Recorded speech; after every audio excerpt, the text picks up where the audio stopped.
Angelo. Hey, what's going on, Danny? Okay, so you're sending me an address here, and your notes indicate that it is a vanilla space, but we're not really sure whether or not the infrastructure is still there. Don't forget what we do here. We're after predominantly existing laundromats with horrible, nasty, filthy, disgusting, broken down equipment and no more customers remaining. Why? Because behind that old, filthy, disgusting equipment is exactly what we need to be successful, the infrastructure. The gas, water, and electric is all still there. Someone has spent $150,000, $200,000, maybe even $300,000 in today's pricing to build that laundromat. Now, the equipment has failed. We scoop in, sign a long-term lease, and replace that equipment very handily. The photos that you sent does not have the infrastructure. Right. Now, if I call that landlord or their representative, these are salesmen. They're going to start ranting and raving and flailing their arms around and say, oh, yeah, it's turnkey. It's ready to be a laundromat again. Right. So I want to see the pictures from you so that I know what we're looking at. And I sent you that lengthy email that helps you to look at and understand what you're seeing.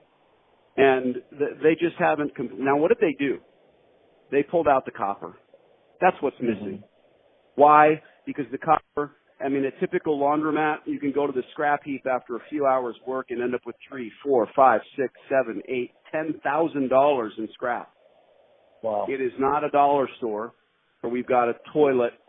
It's not a Starbucks where we've got a coffee machine with a stub out of 3 inches of copper.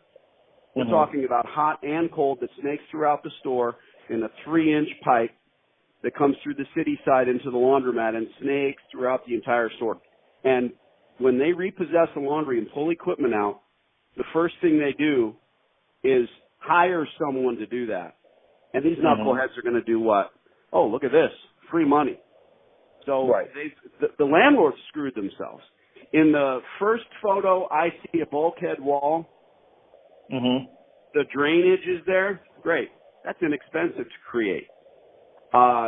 There are no longer any bases for the machines where they were, and there is no copper whatsoever. In the second photo, same.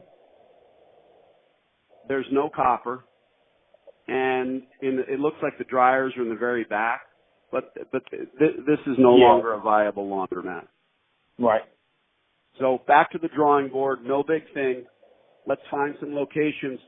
I don't care if the store has been vanilla as long as all of that copper still remains. That's what we're looking for. If you see the copper, it's just like your grandma's backyard. There's a quarter-turn valve or an old spider valve, as we call them, where the water comes out of the wall. If that's there, then everything else is there. Why would they pull out the ABS or the PVC pipe? They won't. Right. This whole system is obtaining infrastructure for free. Got it. Back to the drawing board.